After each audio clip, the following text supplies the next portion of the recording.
ಬ್ರೇಕ್ನ ನಂತರ ಮತ್ತೆ ಸ್ವಾಗತ. ರಾಜ್ಯಪಾಲರು ಅಂಗೀಕಾರ ನೀಡಿದಂತ ಹೊರತಾಗಿಯೂ ಕೂಡ ರಾಜ್ಯ ಸರ್ಕಾರವು 2022ರ ಹಿಂದಿದ್ದಂತ ಹಳೆ ಮೀಸಲು ಪದ್ಧತಿಯ ಅಡಿಯಲ್ಲಿ ಖಾಲಿ ಹುದ್ದೆಗಳ ಭರ್ತಿಗೆ ಮುಂದಾಗಿದೆ.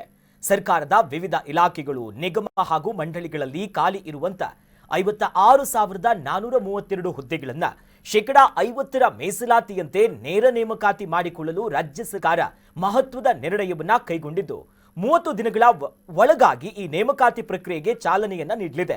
ಆದರೆ ಇದಕ್ಕೆ ವಿರುದ್ಧವಾಗಿ ಮಾದಿಗ ಸಮುದಾಯ ಮಾತ್ರ ಹೊಸ ನೇಮಕಾತಿಯಲ್ಲಿ ಒಳ ಮೀಸಲಾತಿಯನ್ನ ಅನುಸರಿಸಿ ನೇಮಕಾತಿಯನ್ನು ನಡೆಸಬೇಕು ಅಂತ ಈಗ ಒತ್ತಾಯಿಸ್ತಾ ಇದೆ. ಇವತ್ತು ಬೆಂಗಳೂರಿನಲ್ಲಿ ಸಭೆ ನಡೆಸಿರುವಂತಹ ಮಾದಿಗ ಸಮುದಾಯದ ಪ್ರಮುಖರು ಸರ್ಕಾರದ ಕ್ರಮದ ವಿರುದ್ಧ ಹೋರಾಟಕ್ಕೆ ಮುಂದಾಗಿದ್ದಾರೆ.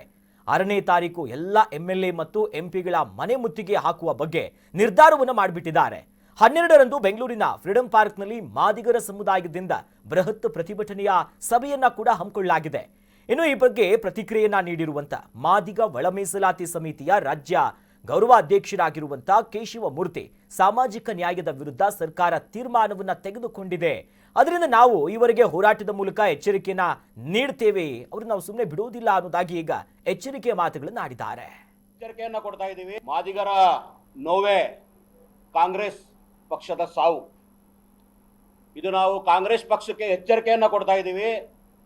ಇವತ್ತು ನೀವು ವೋಟ್ ಬ್ಯಾಂಕ್ಗೋಸ್ಕರ ನೀವು ನಮ್ಮನ್ನ ನಿರ್ಲಕ್ಷ್ಯ ಮಾಡಿದಿರ.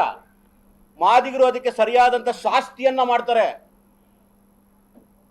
224 ಕ್ಷೇತ್ರಗಳಿಂದ ಗೆದ್ದು ಹೋಗಿರ್ತಕ್ಕಂಥ MLAಗಳು ಕರ್ನಾಟಕ ರಾಜ್ಯದ ಸಾಮಾಜಿಕ ಅನ್ಯಾಯಕೋರ ಸಿದ್ದರಾಮಯ್ಯನವರಿಗೆ ಈ ಒಂದು ಪತ್ರಿಕಾಗೋಷ್ಠಿಯ ಮೂಲಕ ಎಲ್ಲ ಹಿರಿಯರ ಸಮ್ಮುಖದಲ್ಲಿ ನೀಡೋದಕ್ಕೆ ಹೋಗ್ತಾ ಇರುವಂತಹ ಎಚ್ಚರಿಕೆ ಏನು ಅಂತಂದ್ರೆ, the biggest blackmailer Mahadevappa, ಆತನ ಬ್ಲಾಕ್ ಮೇಲ್ಗೆ ಒಳಗಾಗಿರುವಂತಹ ನೀವು ಮತ್ತು ನಿಮ್ಮ ಪಕ್ಷ ಇನ್ನು ಕೆಲವೇ ದಿವಸಗಳಲ್ಲಿ ಈ ರಾಜ್ಯದಲ್ಲಿ ಎಂತಹ ಅಧೋಗತಿಗೆ ತಲುಪ್ತೀರಿ ಅನ್ನೋದಕ್ಕೆ ಸಾಕ್ಷಿಯಾಗಿ ಇವತ್ತು ಈ ಪತ್ರಿಕಾಗೋಷ್ಠಿ ಮತ್ತು ಇವತ್ತು ನಡೆದಂತ ಸಭೆ.